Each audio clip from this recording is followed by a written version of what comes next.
Hey,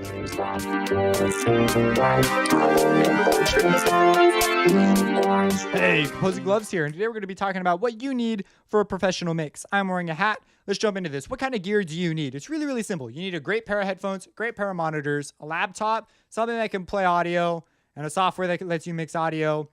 And you generally should have some plugins. You can get all those for free. That's all you need. Stats for a laptop. Who cares? Something that plays audio and runs your software. The headphones and the speakers are by far the most important part. That's literally the entire list. Like, that's all you need to get a professional mix. You are the most important link in this chain. Your ears are everything. And that makes the speakers and the headphones the most important. I put headphones above speakers because speakers require a great acoustic space or a knowledge of what your room sounds like. We'll talk about what that means in a second. So headphones. Headphones are super mega important. You should get a great pair of headphones. Why? Because they go over your ears. They're pretty exclusive of the space. It's not 100% true, but it's mostly true. And you want something that's really accurate. See, some pair of headphones, you can do a cut at like 200 hertz, a really narrow cut, and reduce some frequency content there. And you actually won't hear that difference. Like some headphones actually aren't as accurate. So you want to buy a pair of reputable headphones.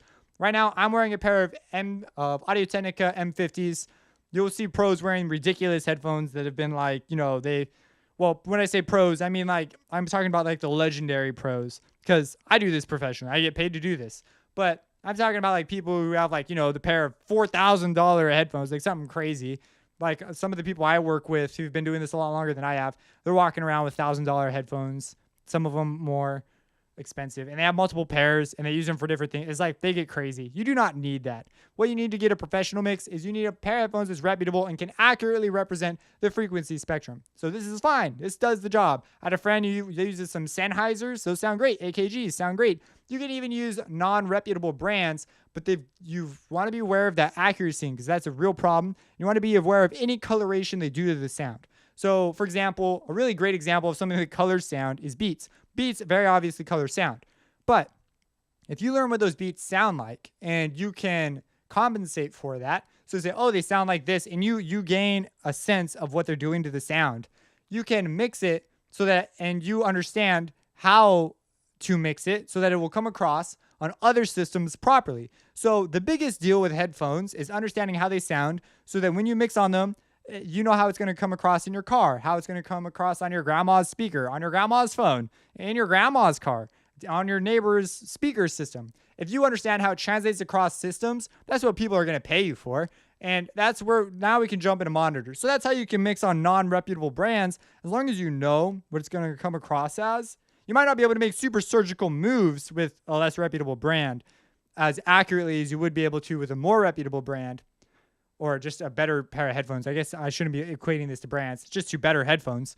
Yeah, that's the big thing. Is as long as you understand how they come across, that's all that matters. So with speakers are interesting because you want a great pair of speakers because if you have bass pumping out your speakers, you feel it.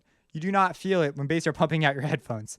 You just hear a big wah, it's just this big, it's not the same. So having monitors is really important. I actually prefer to compose, and I think it's more creative to work in monitors. You might see some people's studios where they put things makes no sense acoustically, and it makes no sense. Like, it just is not a good spot to monitor, but very creatively inspiring. So it's totally worth doing that, and then you mix it later.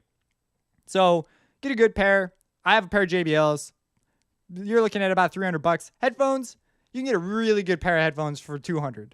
You can even go down to $150. If you're going around the 100 mark, I'd be a little skeptical of what it is you're getting. Maybe it's on sale, but I'd make sure it's a reputable brand. Don't believe the salespeople.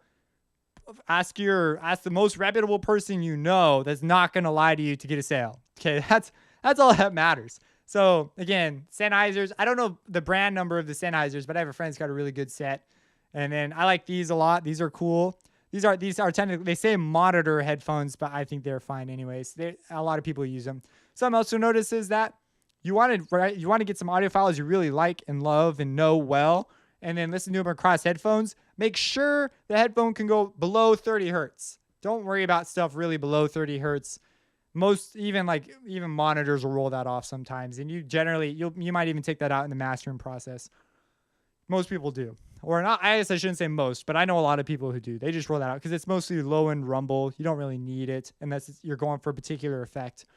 So you want to make sure they go down to 30 at least though, because of the low end thump, the low stuff that really gives your kick the gust.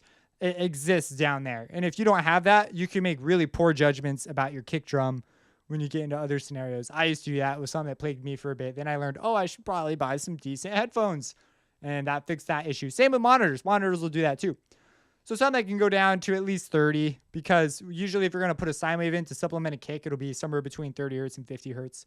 Okay, so that's that. Monitors, they get influenced by the space you're in, and it's way more complicated, but you're going to want to get a good, decent pair, reputable. And with monitors, you got to learn not only what your monitors sound like, but what your room sounds like. So there's a bigger learning curve. Do a crap ton of work. Find some tracks you know really well. Listen to what they sound like in your room, and then try and match the way they sound like in your room. And then you'll get a better feel for what the heck's going on, so that you can equate to how they're going to come across in other rooms. When you go to studios, ideally they're all tuned so that they will sound optimal, and you don't need to account for coloration. But then if you've done so much training in your room, you might actually be hurting yourself when you go to a studio, because you're so used to compensating that, you just run into weird things as you go across places depending on how much effort you spend at doing what thing. So headphones and speakers are by far the most important, because those are what you use to hear the sound. You're going to be a mixer. That's what matters the most. Okay, that is the most important thing. Next most important thing, laptop. What kind of stats do I need? Who cares? Something that plays audio and lets you mix audio. Now, I know it's a little brutal to say who cares, but in reality, it just needs to play your software. Like, that's it. That's all you really need out of a laptop. So make sure you get an Audio for All driver. It's free. You actually do not need this to get a professional mix. It certainly makes your life easier when it comes to dealing with audio. And if you're going to be recording, it's totally necessary. But you can rock an Audio for All driver and be a cheap ghetto dude who can do that. Like, it's not really required. The other thing you need on the laptop, my specs I recommend, is get at least an i5, 8 gigs of RAM. People will freak out about more, but that's if you're driving sample libraries and stuff, sure. But if you're just mixing, you can live with 8. And it's a good record drive. So something that's got some hard drive space on it. And that's pretty much it. And then the other thing you need is a software, of course. So you Pro Tools, Ableton, FL, something that comes with some plugins that give you some options. You can even go freeware.